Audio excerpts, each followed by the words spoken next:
Ya, coba senyum dulu dong kiri kanan. Yes, kita bagi sukacita kita ke saudara kita, amin. Kita transfer dengan senyuman sederhana yang dari hati yang paling dalam. Ya, tema di bulan November ini adalah be transformed and multiplied, ya. Diubahkan dan nanti bermultiplikasi. Tapi kata pertama ini sangat challenging, sangat menantang, be transformed, diubah.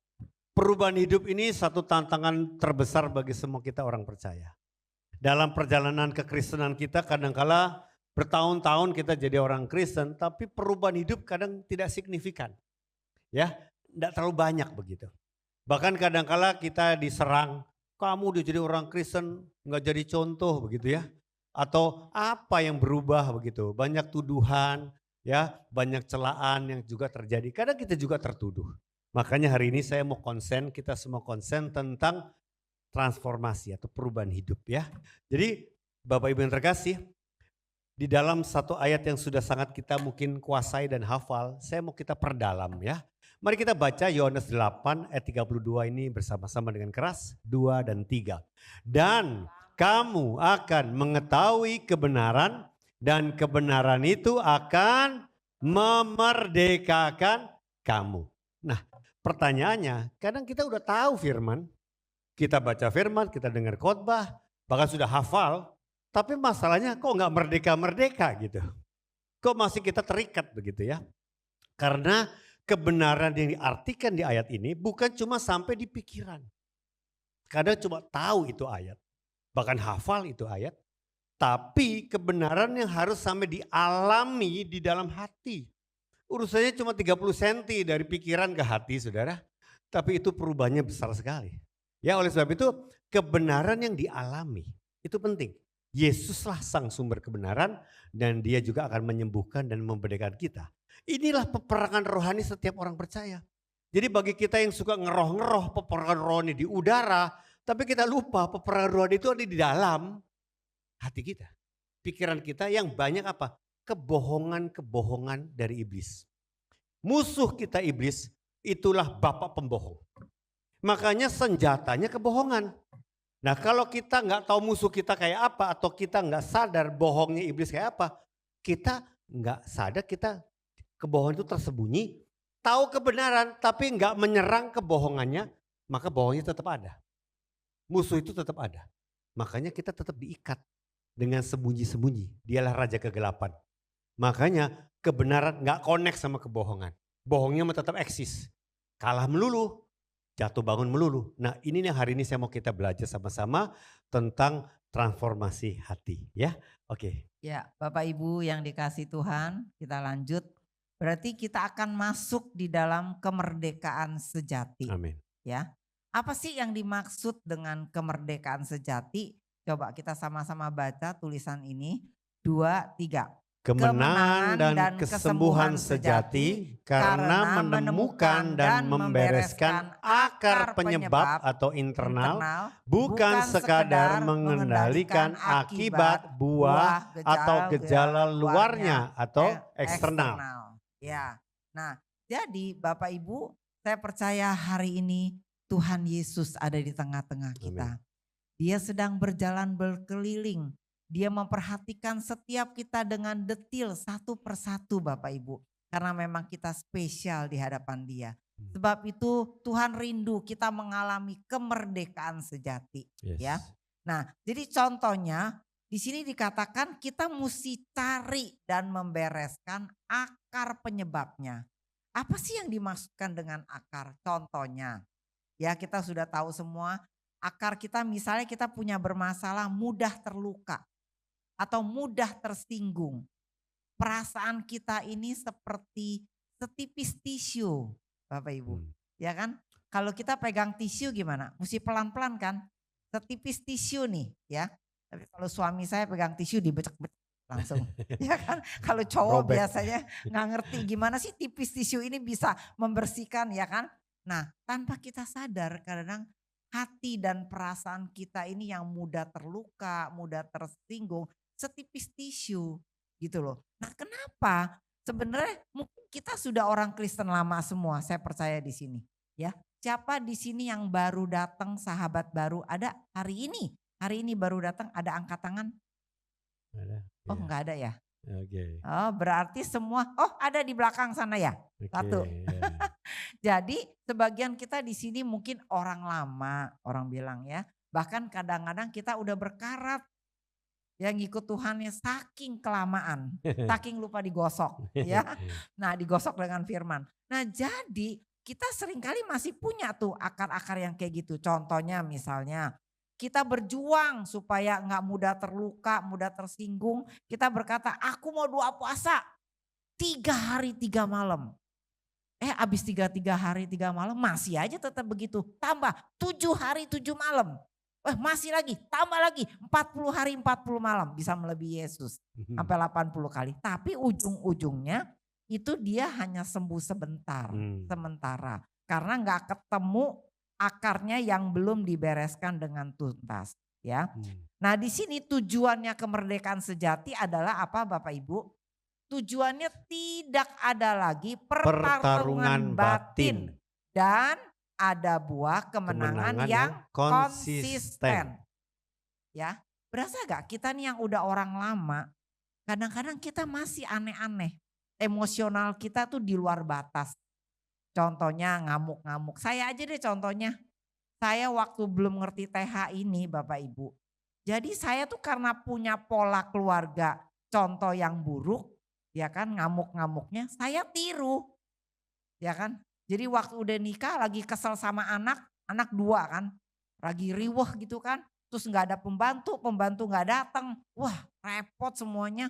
Anak-anak rese, saya bisa tensinya naik. Dan ngamuknya bisa hebat gitu loh.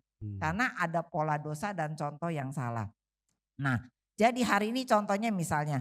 Di sini siapa Bapak Ibu yang sudah menang dari merokok? Ada gak? Coba angkat Dulu tangan. pernah perokok udah lepas, Udah menang, lepas ada. Puji Tuhan. Wih, ya, puji Tuhan ya. Yes. Sembuh total ya Pak Leo. Nah, udah lama.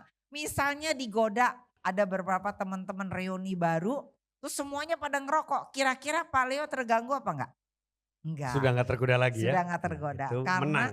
Sudah menang Merdeka. total. Nah, ada orang-orang yang kayak gitu kan sudah menang total. Tapi kalau urusan tersinggung nanti dulu. Nah yang ini masih menang, masih kalah. Masih ada PR ya. Nah orang bilang bicara TH ini seperti bikin kue lapis Bapak Ibu. Selapis diberesin, oh rokoknya sembuh menang mengalami kemerdekaan sejati. Tapi tengahnya apa? Soal tersinggung belum. Siapa lu nyinggung-nyinggung gua? Ya tunggu dulu loh gitu misalnya. Ya, nah jadi kita mesti dibereskan. Yeah. Ada apa dengan semuanya itu?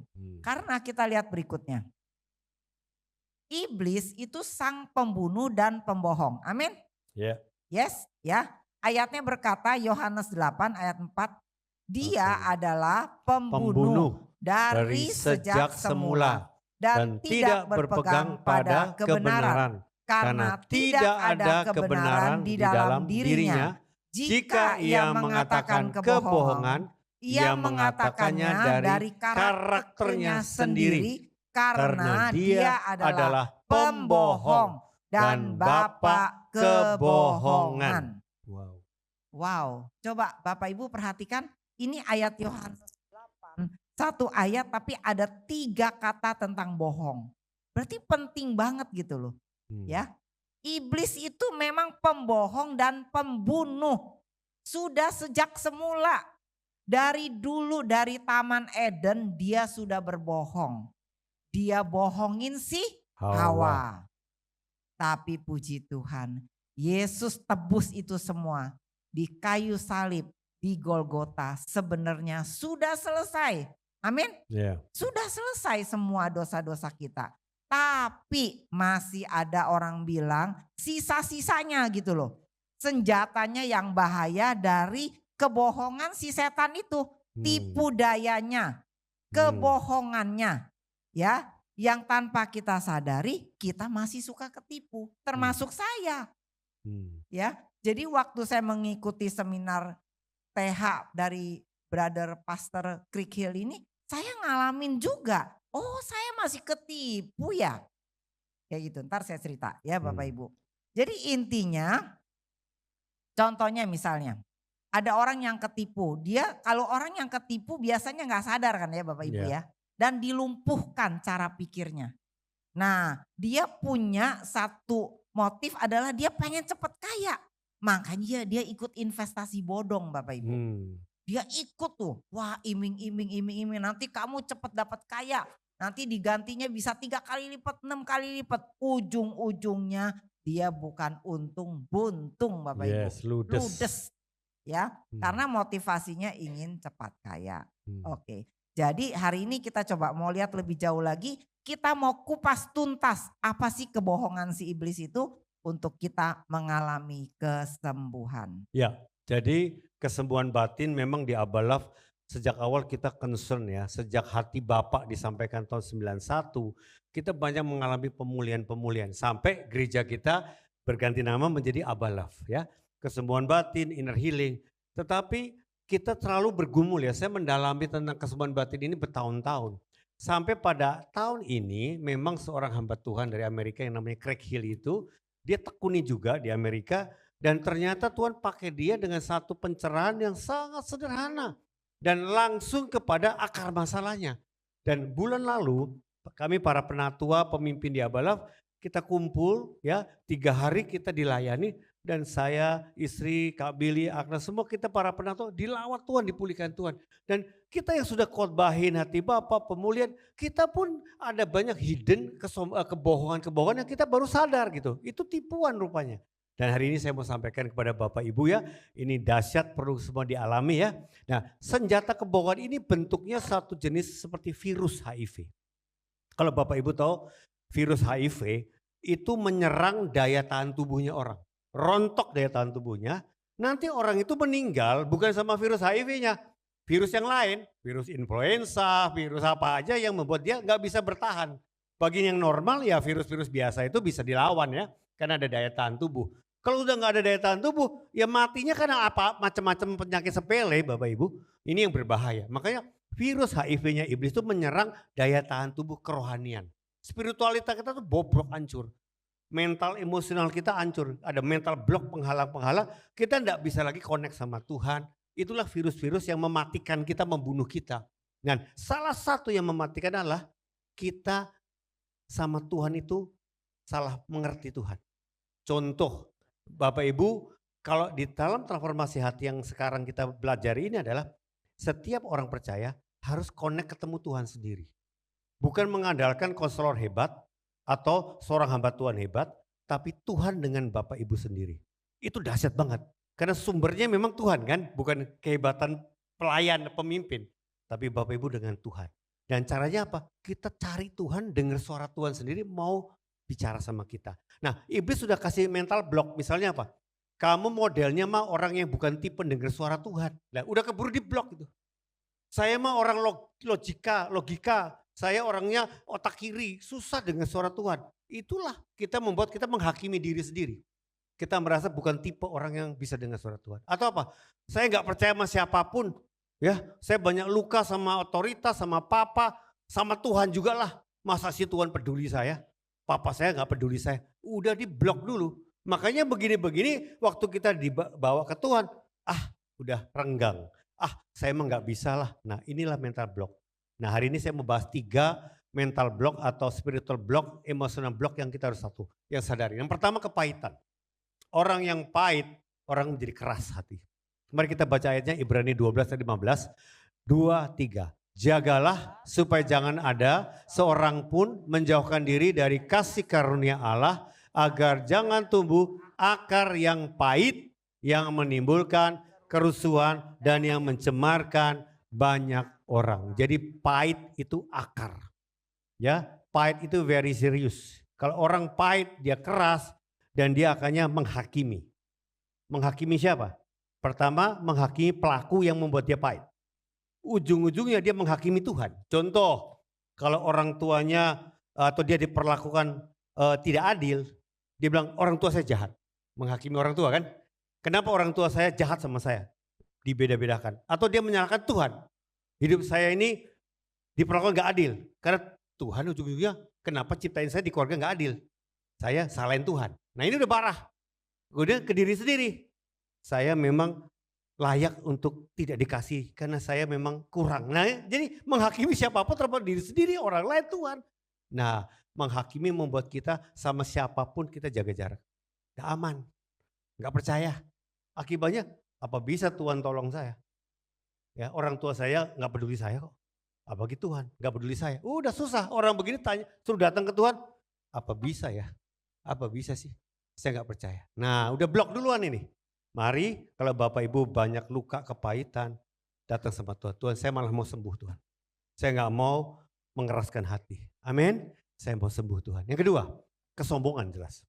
Orang yang sombong cenderung apa? Membenarkan diri. Orang sombong waktu kita minta didatang kepada Tuhan, dia bilang, Pak, saya emang udah gak ada apa-apa Pak, udah beres masalah saya. Jadi dia deny, ya, dia membela diri, membenarkan diri. Lah Bapak Ibu merasa diri beres, tapi mungkin orang-orang di sekitar kita udah gerah. Lu tuh omongannya kasar banget bro, tapi gue mah oke, baik-baik aja. Nah tapi di sekitarnya udah gerah gitu, kata-katamu benar-benar banyak ngelukain orang bro. Gimana baik-baik aja gitu. Nah banyak orang itu gak menyadari ya masalahnya dia. Seperti blind spot. Dia gelap tuh, dia bagian tertentu tuh gak sadar kekurangannya, masalahnya. Nah inilah kesombongan. Kalaupun dikasih tahu, deny, nolak, bela diri. Malah lu lebih brengsek dari gua masih mending. Nah tepok sebelahnya, hati-hati orang sombong, bahaya sudah. Karena sombong itu benar-benar dia gak mau mengakui kan, gengsi gitu ya. Padahal untuk datang ke Tuhan kita butuh rendah hati. Saya butuh Tuhan, betul gak? Tolong saya Tuhan, itu butuh kerendahan hati kan. Kalau kita gak butuh Tuhan ya gimana Tuhan nolong saudara. Kan Tuhan siap nolong tapi kita gak bersedia. Kita merasa udah beres, ya susah deh kalau begitu. Ya, jadi hari ini kalau ada kesombongan mari kita baca 2 Korintus 10 ayat ke-5, 2, 3. Dan mendobrak benteng-benteng kesombongan yang dibangun untuk menentang pengetahuan tentang Allah, kami menawan pikiran orang-orang dan membuat mereka takluk kepada Kristus. Jadi sekali lagi jangan membenarkan diri. Justru kita minta Tuhan koreksi saya. Teliti, selidik hati saya. Bahkan ingat-ingat apa sih komplainan orang-orang terhadap saya. Mungkin ada suara Tuhan di situ sebetulnya. Mau kasih tahu teguran itu untuk saya. Ya, di balik orang mungkin ngomong apa yang nggak baik, tapi sebetulnya ada kebenarannya juga. Jangan kita membenarkan dan mengeraskan hati. Tuhan sebetulnya mau bicara sama kita. Amin. Ya, oke. Yang ketiga, ketakutan. Nah, jadi ada ketakutan-ketakutan yang sudah dialami, jadi itu jadi blok. Yang khususnya dalam bentuk rasa malu. Dulu saya anggap remeh soal rasa malu. Tapi kalau rasa malu ini kita nggak perhatikan, ini mematikan juga. Kenapa? Dengan rasa malu, Bapak Ibu akan sulit untuk mengakui kepada Tuhan dan ada lagi orang lain. Malu Pak kalau saya cerita. Ini aib, apalagi kita udah jadi pekerja, apalagi udah jadi pemimpin, makin susah. Kenapa? Makin malu rasanya. Ya ketika jadi pemimpin kan orang lihatnya kita harus hebat gitu. Tuntutannya harus teladan begitu. Padahal kita ada masalah gitu. Malu banget buat ngaku. Nah inilah virus yang membuat kita mati kutu istilahnya. Ya, dan saya masih ingat hidup saya. Ternyata saya terima rasa malu dari mama. Mama saya tuh gengsian orangnya ya. Dia gak pulih. Jadi dia tuh bikin anak-anaknya jangan bikin malu gitu di depan orang. Dari kecil. Makanya saya dituntut kalau di sekolah ya berprestasi lah, juara lah, banggain mami gitu. Kalau kamu bikin ulah, malu mami sama orang lain. Ya, papimu itu direktur rumah sakit ya kan. Jadi kamu itu lihat papi kita ini orang terpandang. Kalau kamu itu bikin macam-macam malu. Nah itu masuk tuh. Makanya saya dipaksa juara. Bukan buat demi hidup saya sih, demi gengsinya mami saya gitu ya. Itu membuat saya malu. Terus berikutnya mami papi ribut besar dan mami saya mulai bisnis. Rumah kami berubah jadi gudang barang. Jadi rumah kami itu berantakan banget, rumahnya jadi gudang. Dan timbul rasa malu lagi. Jangan bawa orang ke rumah malu. Rumahnya berantakan. Gitu ya. Jadi saya dari kecil remaja itu sampai nggak mau orang atau teman datang main ke rumah. Malu. Kalau bisa ketemu di luar, jangan di rumah. Nah, efeknya saya makin bertumbuh dewasa, saya kurang nyaman terima tamu di rumah. Padahal rumahnya nggak berantakan kayak dulu lagi, tapi malunya itu terus jalan gitu ya, rasa malu. Lucu kan? Tapi itu udah masuk dari kecil itu, malu. Sampai saya ketemu orang-orang tertentu yang sederhana aja malu. Kenapa? Nutup diri, malu, malu, malu. Nah itu bahaya. Akibatnya apa? Bapak Ibu nggak berani terbuka ketika didoakan, malu untuk ngaku. Dan berapa ibu bisa malu mengekspresikan emosi. Contoh nangis. Ada banyak pria malu, padahal udah pengen nangis gitu. Dilawat Tuhan tapi gengsi. Karena dari kecil dibilang apa? Kalau cowok nangis malu. Makanya gak mau nangis sudah. Padahal udah pengen nangis sudah. Malu banget. Padahal kan Yesus aja nangis gitu kan. Nah, jadi itu tipuan, kebohongan yang membuat kita jadi gak berani apa adanya. Nangis ya nangis aja gitu. Ya justru itu otentik kan. Tapi kita keburu pakai tameng, pakai topeng, malu. Coba saya sebelahnya. Ada rasa malu gak yang ditanam ya? Nah oke gimana? Oke. 1 Yohanes 4 ayat 18 berkata apa? Di dalam kasih Yesus tidak ada ketakutan. Kasih yang sempurna melenyapkan ketakutan. Nah, saya mau ada satu kesaksian. Seorang ibu yang saya layani, dia itu sangat minder ya. Dia takut dan dia malu. Apa-apa dia malu, dia merasa dia nggak bisa. Dia orang biasa-biasa saja dan dia minder, dia nggak bisa ngomong. Apalagi di publik dia nggak bisa ngomong. Nah rupanya ketika dicari akarnya Bapak Ibu ya. Dia ini adalah 5 bersaudara. Dia dari NTT ya, dari NTT timur sana. 5 bersaudara, papanya itu kerjanya sebagai sipir penjara. Jadi apa? Penjaga kepala penjara. Nah jadi kalau anaknya satu salah, 5-5-nya suruh ngadep tembok. Wah. Terus 5-5-nya dihajar pakai gesper. Nah jadi temenku ini yang cewek dia suka malu. Kalau pas ke sekolah tangannya ada baret-baret ban pinggang. Kadang-kadang di lehernya, kadang-kadang di pipinya. Jadi papanya itu kalau pukul semena-mena terserah mau kemana pokoknya 5-5-nya dihajar sepuas-puasnya dia. Jadi dari kecil dia merasa malu. Malunya tuh sangat kuat. Nah satu hari dia tuh pas hari Minggu yang harusnya dia pergi ke sekolah Minggu waktu itu dia masih SD. Tiba-tiba temennya ngajakin berenang. Yuk kita berenang yuk. Wah namanya dia seneng berenang ya Bapak Ibu. Dia ikut. Nah pas selesai papanya cari dia gak ada. Ngamuk dia, kemana nih anak gua nih. Totonya katanya di kolam renang. Dia samperin ke kolam renang. Sampai di depan kolam renang dia cuma begini. Wah, pakai satu tangan. Langsung anaknya berdiri. Wah kan papanya tampangnya udah tampang marah. Diginin satu kali set, langsung berdiri dan dia di pinggir kolam. Di pinggir kolam lah dia dihajar sama papanya. Wah dipukul pakpok-pakpok. Dan waktu itu rasa malu yang sangat hebat merasuk buat dia. Sampai dia gak percaya diri siapakah saya ini di hadapan Tuhan. Sampai dia ketemu semuanya, menemukan kebenarannya dan dia sembuh. Amin. Nah sekarang kita akan masuk satu ilustrasi yang luar biasa. Ini pencerahan yang luar biasa tentang pemulihan atau transformasi hati. Ya, ini sangat sederhana. Ibarat tiba-tiba Bapak Ibu ngelihat asap membumbung tinggi di langit. Ketika Bapak Ibu lihat ada asap, wah ada kebakaran, betul? Langsung Bapak Ibu cari apinya. Di mana apinya? Itu kan asap pasti ada api, betul Bapak Ibu? Pas lihat api, oh gudang thinner, pabrik thinner kebakaran. Jadi apa? Di situ ada asap, di situ ada api, dan di situ ada bahan bakar. Betul ya Bapak Ibu ya? Kalau apinya itu gak bisa padam karena bahan bakarnya begitu melimpah. Jadi ngebul terus dan susah dipadamkan. Hidup kita ibarat ini. Ya.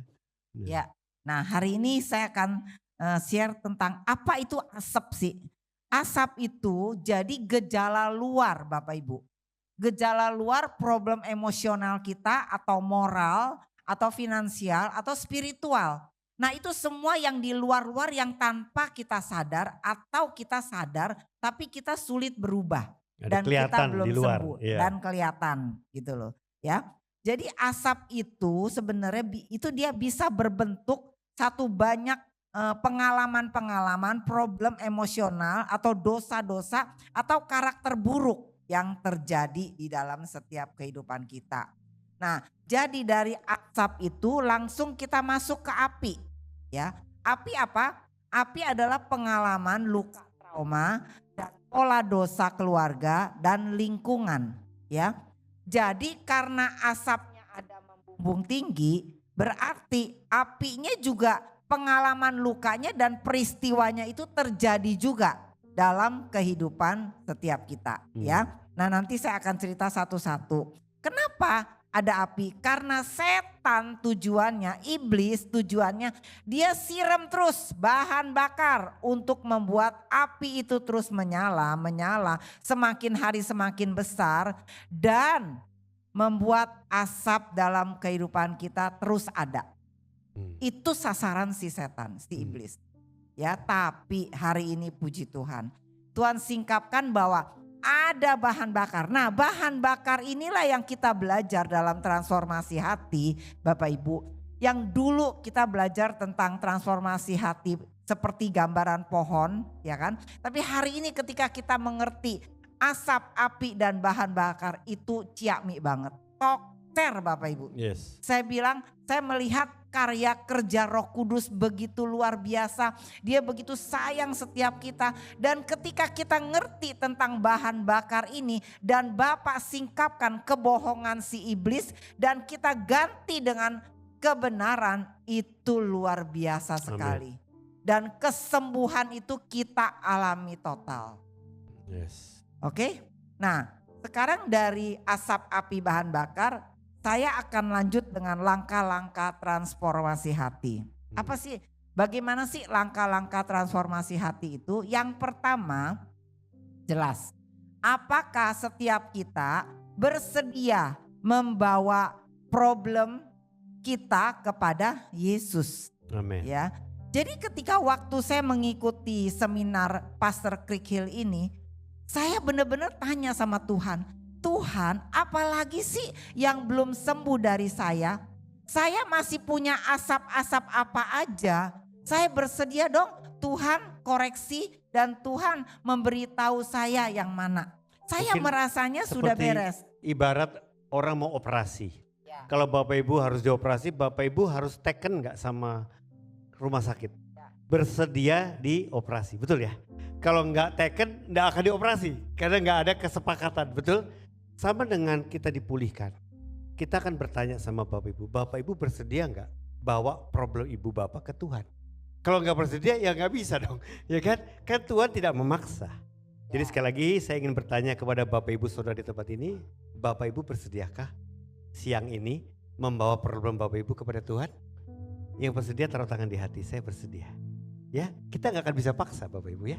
Kalau bersedia berarti kita mau, betul? Amin. Nah, oke, silakan. Ya, jadi Bapak Ibu yang sudah menaruh tangan di hati, itu kita punya iman yang besar bahwa pulang dari ruangan ini kita akan mengalami terobosan. Amin. Dan ingat, transformasi hati itu seperti kue lapis. Lapisan pertama Tuhan sembuhkan, lapisan berikutnya Roh Kudus akan terus kejar kita. Dia akan terus berbicara. Kita masih punya asap-asap apa? Asap asing atau api asing yang Tuhan belum sembuhkan. Ya. Nah, berikutnya langkah transformasi yang kedua adalah kita mesti mengaku. Kita mesti jujur kepada Yesus. Saya punya problem emosional apa yang Tuhan sedang tunjukkan kepada saya? Jadi kita tanya sama Yesus Bapak Ibu. Kita tanya sama Yesus, saya masih punya ini loh emosional yang Tuhan sedang tunjukkan kepada saya. Ya, contohnya. Jadi waktu seminar itu saya tiba-tiba Tuhan ingetin tentang takut. Ya, saya pikir saya udah sembuh tuh takutnya Bapak Ibu. Rupanya saya baru inget Tuhan kasih gambar. Dulu waktu awal nikah kita memang berduaan kan, gak langsung waktu awal nikah kita gak punya baby. Jadi honeymoon terus. Kemana-mana berdua, kemana-mana nempel, nggak bisa pisah pokoknya, ya kecuali di kamar mandi masing-masing, ya. Jadi nempel banget. Nah, pas saya tahun berikutnya saya melahirkan punya baby, ya nggak bisa bareng lagi dong. Dia pergi keluar kota dan saya di rumah. Nah, itulah ketakutan saya semakin jelas. Jadi kalau dia bilang dia pergi ke kota Surabaya misalnya, ntar jam 12 sampai pesawatnya. Tapi 12.05 dia belum WA saya udah deg-degan. Waduh, nyampe gak ya suami saya? Pesawatnya selamat gak ya? Aduh, suami saya meninggal apa enggak ya? Nah, saya bener-bener takut Bapak Ibu. Jauh Saya- banget ya. Iya, jauh banget. Mikirnya. Sampai gemeteran loh saya waktu itu sambil susuin baby. Jadi rupanya saya tuh punya takut, tapi itu tersembunyi dan saya pikir sudah beres. Bayangin itu peristiwa 40 tahun yang lalu. Iya, 30 tahun yang lalu. Nah, jadi intinya saya tuh punya asap, yaitu saya takut ditinggal. Ya, reaksinya saya stres banget sama suami. Contohnya saya masih ingat kita tuh bisa berantem hebat gara-gara dia bilang pulang jam 5. Terus dia sampai rumah jam 7. Tambah 2 jam kan. 2 jam itu saya menderita nungguin dia Bapak Ibu. Pas dia pulang, pas buka pintu, wow saya ribut deh. Saya nggak tahu tuh kenapa. Kenapa kamu bohongin saya jam 5 jadi jam 7? Waduh, heboh kayak gitu. Rupanya saya takut ditinggal. Nah, itu asapnya kan. Nah, apinya berikutnya ya. Apinya jadi Yesus ketemuin dari mana sih problem tersebut berasal dan berawal. Nah, jadi waktu kita seminar itu fasilitator itu nggak seru dengerin cerita saya tuh bagaimana saya khawatir sama suami, tapi dia nanya saya, sebenarnya Kak Hana ini punya persoalan apa sih waktu awal dulu? Kamu tuh kenapa? Takut apa? Tiba-tiba Bapak Ibu, poin keempat langsung. Saya melihat ada gambar papa saya itu bawa koper dan mau tinggalin rumah. Saya nangis kejer ketakutan. Masih umur? Masih umur di bawah SD, pokoknya di bawah 12 tahun waktu itu. Saya nangis, saya ketakutan papa saya tinggalin rumah. Kita waktu itu bertujuh bayangin. 7 bersaudara, 1 meninggal tinggal 6. Sama mama jadi bertujuh. Terus saya mikir mama saya ini orang sederhana ya. Juga gak bisa bisnis atau gimana. Mama saya tuh bisanya terima uang aja. Dan dikelola buat masak sama-sama. Nah, saya takut kalau papa saya pergi, kita makan apa? Bagaimana bayar uang sekolah? Wih, ketakutan itu hebat. Tetapi apa yang terjadi? Waktu saya takut itu, fasilitator terus ngarahin saya, coba Kak Hana tanya, Yesus, engkau ada di sana gak pada saat kejadian itu terjadi? Yes. Ya kan? Tiba-tiba saya melihat seorang berjubah putih bercahaya di sebelah saya. Dan apa yang Yesus lakukan dan katakan kepada saya? Yesus bilang, dia perangkul punggung saya. Dia bilang, Hana tenang. Saya yang menjaga dan saya yang melindungi keluarga kamu. Wow, saya nangis bombay Bapak Ibu. Jadi saya merasa benar-benar Tuhan hadir waktu momen itu dan saya sembuh. Amin, amin. Yes. Dan jadi intinya ketika takut ditinggal itu ketemu apinya berawal itu dari mana. Dan kita tanya sama Yesus dan Yesus katakan apa? Saya mengalami terobosan dan kesembuhan total. Amin. Gitu. Jadi Yesus itu maha hadir dan maha tahu. Dia bisa melintasi waktu dan tempat.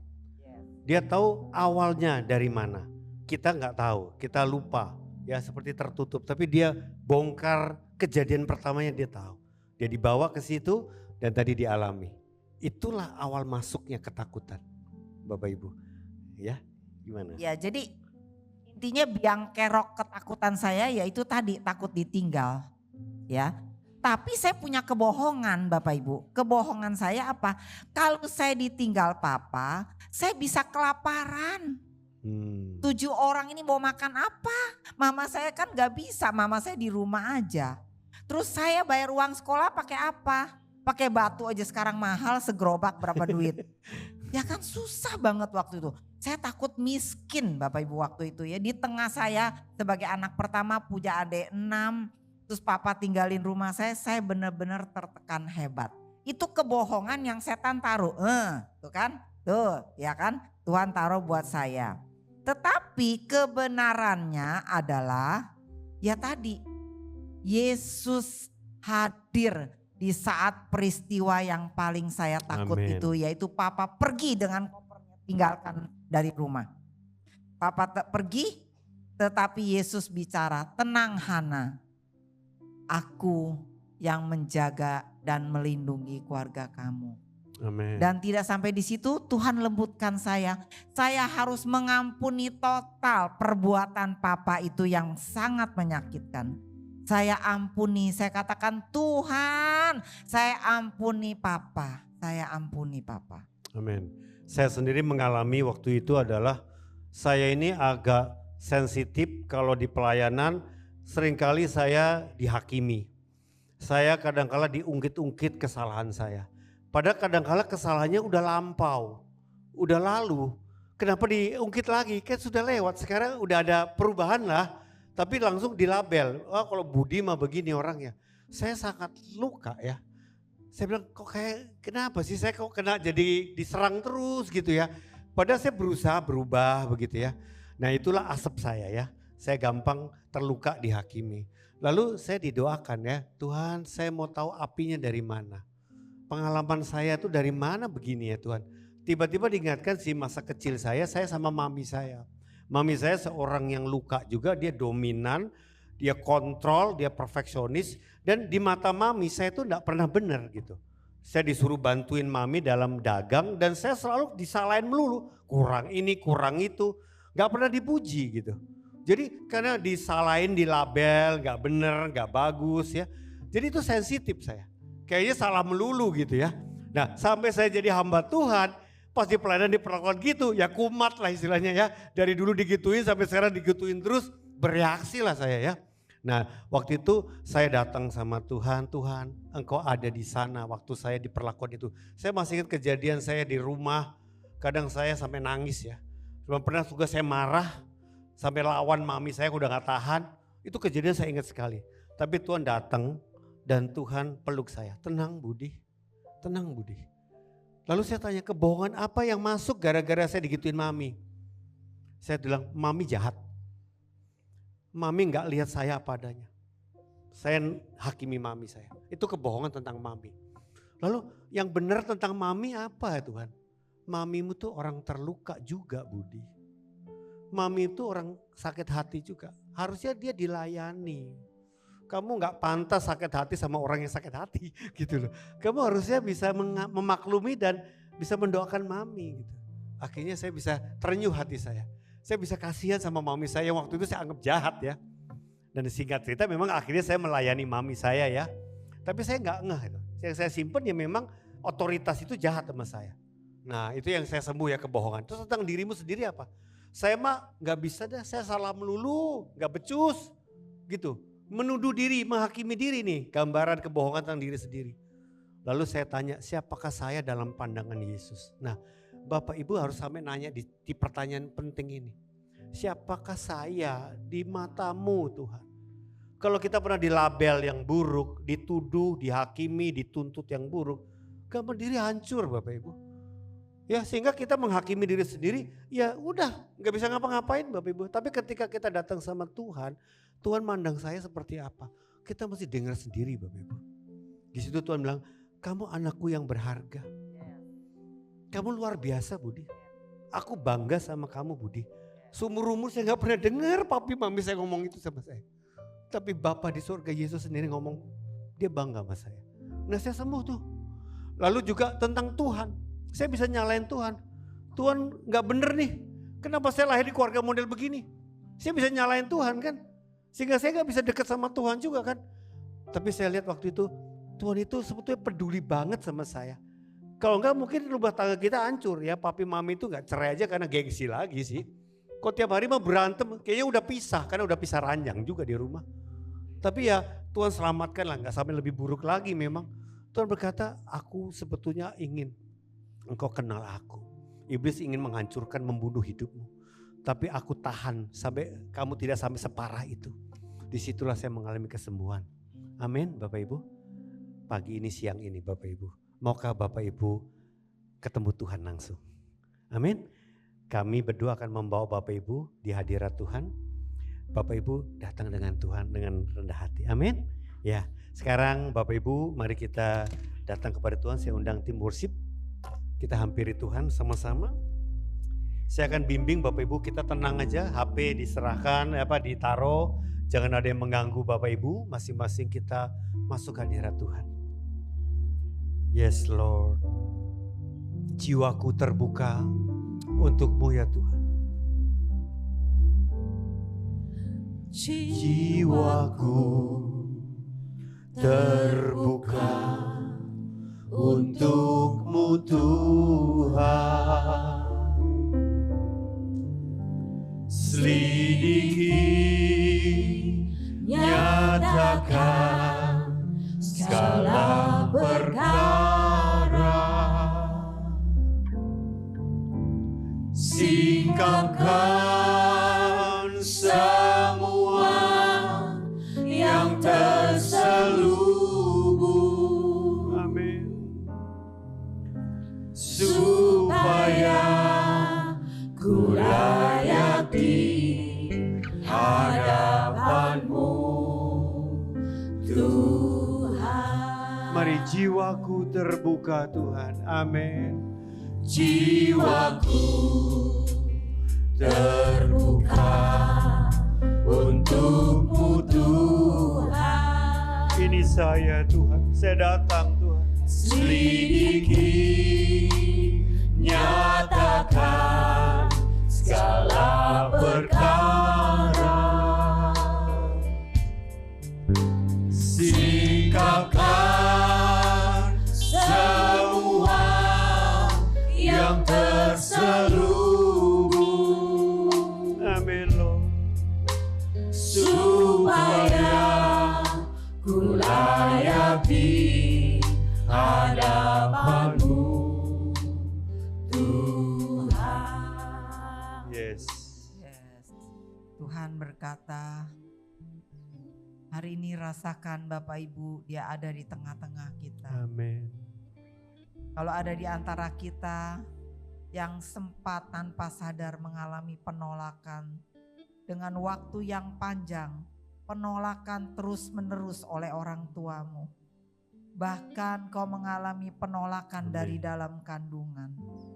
Tuhan berkata jelas, siang ini Dia akan sembuhkan kita. Yes, rasakan Tuhan Yesus memeluk engkau. Engkau yang tertolak, engkau yang merasa dibuang, engkau yang merasa disingkirkan. Tuhan sedang memeluk engkau. Ya, saya mau kita step by step ingin mengalami transformasi hati. Apakah Bapak Ibu bersedia membawa problem Bapak Ibu kepada Yesus? Mari kita taruh tangan di dada kalau kita bersedia. Saya mau Tuhan. Saya bersedia Tuhan. Saya rindu Tuhan. Amin. Terima kasih Bapak Ibu. Yang kedua, saya mau kita mengakui asap apa yang muncul seringkali dalam hidup kita. Mungkin Tuhan langsung munculkan satu problem yang kita alami. Banyak problem, tapi siang ini ada satu hal yang Tuhan tiba-tiba ingatkan, munculkan. Akui Tuhan, saya punya problem ini. Coba sebutkan sama Tuhan. Satu isu, satu problem yang Tuhan munculkan, tunjukkan. Akui saudara. Mungkin ada orang gak ada yang tahu, tapi Tuhan ingatkan. Akui saudara. Apa itu? Apa asapnya Tuhan? Yes. Yes. Jujur akui, gak usah malu. Tuhan saja yang dengar. Yes. Sekarang kita masuk ke api. Tuhan, tanya ya. Coba saya mau kita ulangi sama-sama. Yesus, dari mana problem tersebut berawal?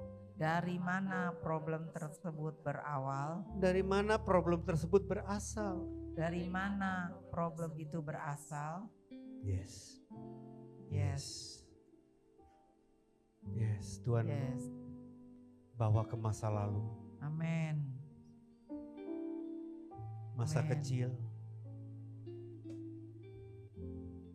Ya. Ya.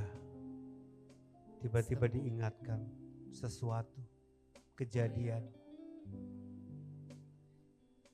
peristiwa.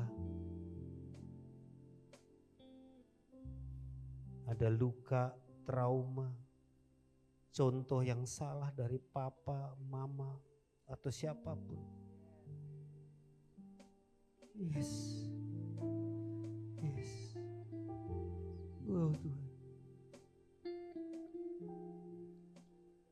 Makasih Tuhan.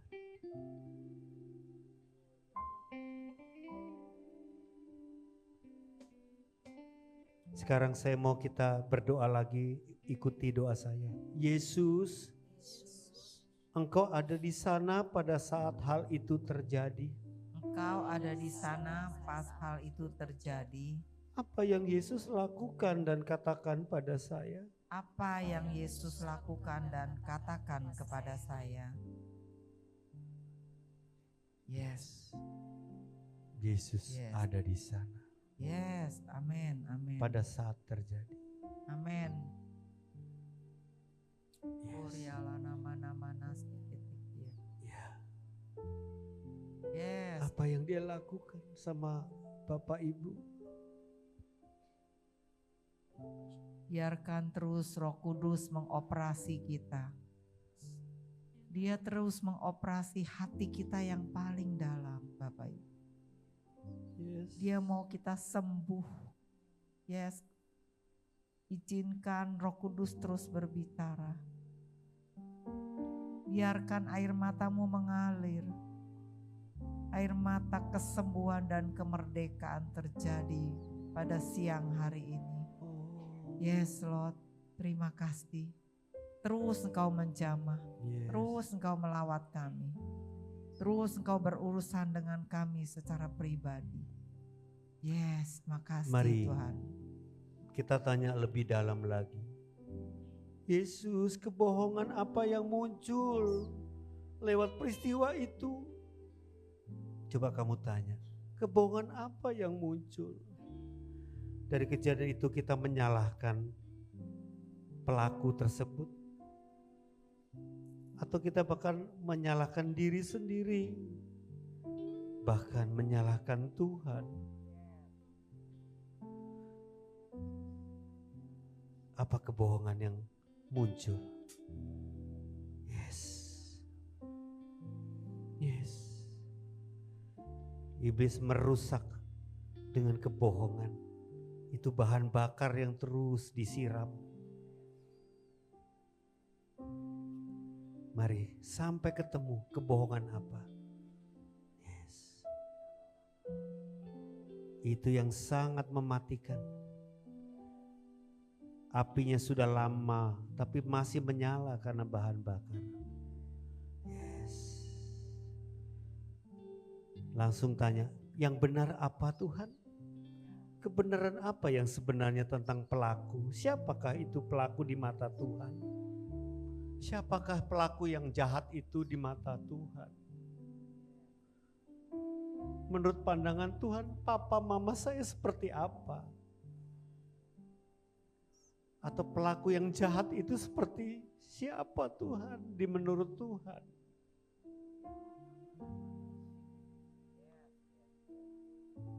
Siapa saya Tuhan dalam pandanganmu Tuhan? Coba tanya. Saya merasa gak layak atau saya merasa gak bisa. Tapi siapa saya menurut Tuhan? Tanya coba.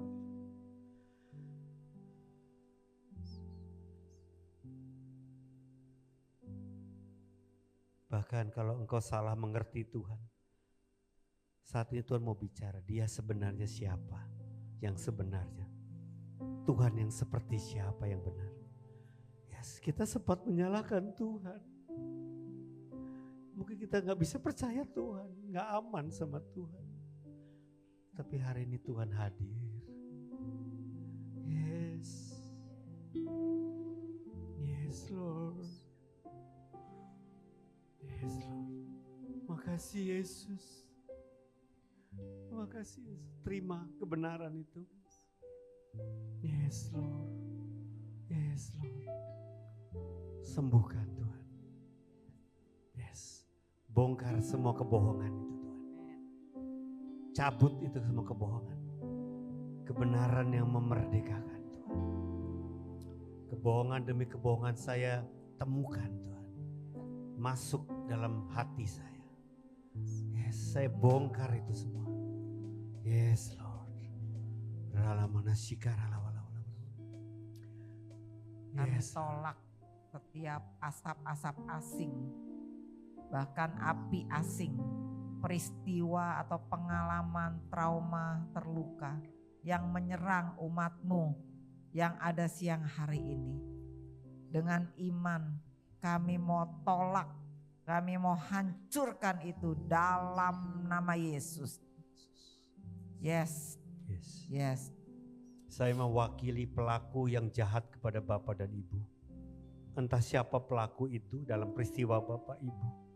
Entahkah sebagai papa, mama, orang tertentu yang berbuat jahat di masa lalu Bapak Ibu. Membuat Bapak Ibu luka, takut, apapun. Saya minta ampun Bapak Ibu.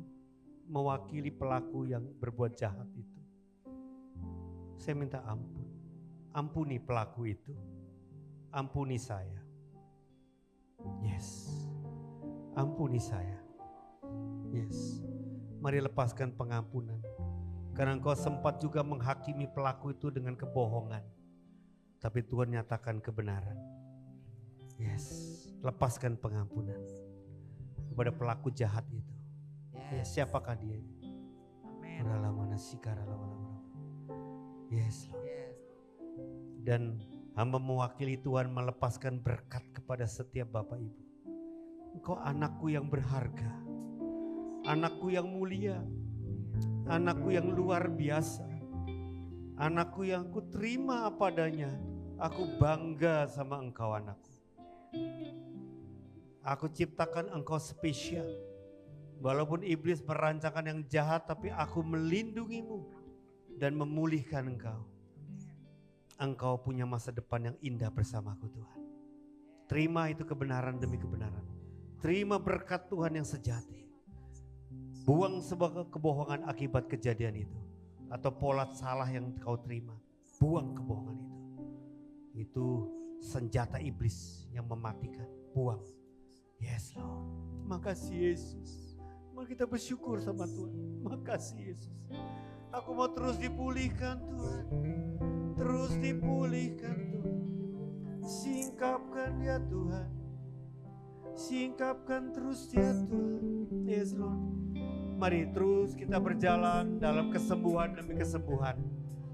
Tuhan singkapkan seperti lapis demi lapis hidup kita. Terus menerus ketika kau diingatkan ada asap.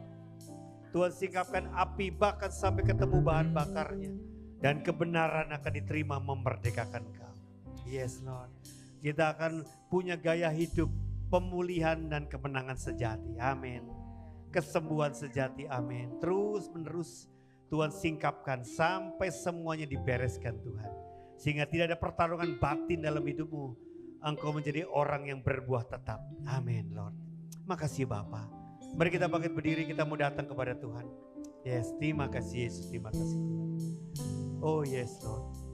Saat ini Tuhan, kami mau memberikan yang terbaik sebagai ucapan syukur kami kepada Tuhan. Kalau Bapak Ibu yang sudah mempersiapkan persembahan, persepuluhan, ucapan syukur atau apapun, mari kita datang kepada Tuhan. Tuhan, kami mau memberi dengan hati yang penuh sukacita. Kami sudah menerima begitu banyak berkat, pertolongan, perlindungan yang tak bisa dihitung dengan nilai uang apapun. Kalau kami mengembalikan persepuluhan ini adalah ucapan syukur kami dan komitmen kami, hidup kami milik Tuhan. Dan kami mau Tuhan membawa blessing, berkat yang daripada Tuhan.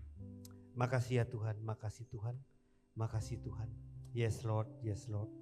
Hamba memberkati Tuhan Bapak Jordan yang datang pada pagi hari ini Tuhan. Memberkati hambamu yang baru pertama kali hadir Tuhan. Memberkati Bu Veronica juga yang pertama kali hadir. Dan juga memberkati Bapak Jerry. Tuhan, 3 saudara kami yang baru hadir, Kau berkati. Kami bangga berjumpa dengan ketiga orang ini ya Bapak. Bahwa mereka mengalami Tuhan terus menerus di tempat ini ya Bapak. Dan kami semua jemaat Tuhan mau pulang dengan membawa berkat daripada Tuhan. berkat Bapa atas anak-anaknya. Rumah tanggamu, keluargamu, pernikahanmu, anak-anak cucumu semua diberkati Tuhan. Engkau menjadi pribadi-pribadi yang mulia dan berharga. Engkau bisa menghargai pasanganmu, engkau bisa menghargai orang tuamu, menghargai saudara-saudarimu, menghargai anakmu, karena engkau orang yang berharga di mata Tuhan. Engkau akan diberikan kesehatan, roh jiwa tubuhmu indah, sempurna di mata Tuhan. Engkau akan melayani Tuhan, engkau akan bekerja maksimal, engkau akan berdampak jadi berkat. Pulanglah dengan berkat daripada Bapa, kasih yang mulia dari Yesus, dan kuasa Roh Kudus melindungi engkau jadi berkat di dalam nama Yesus. Yang percaya katakan amin, amin.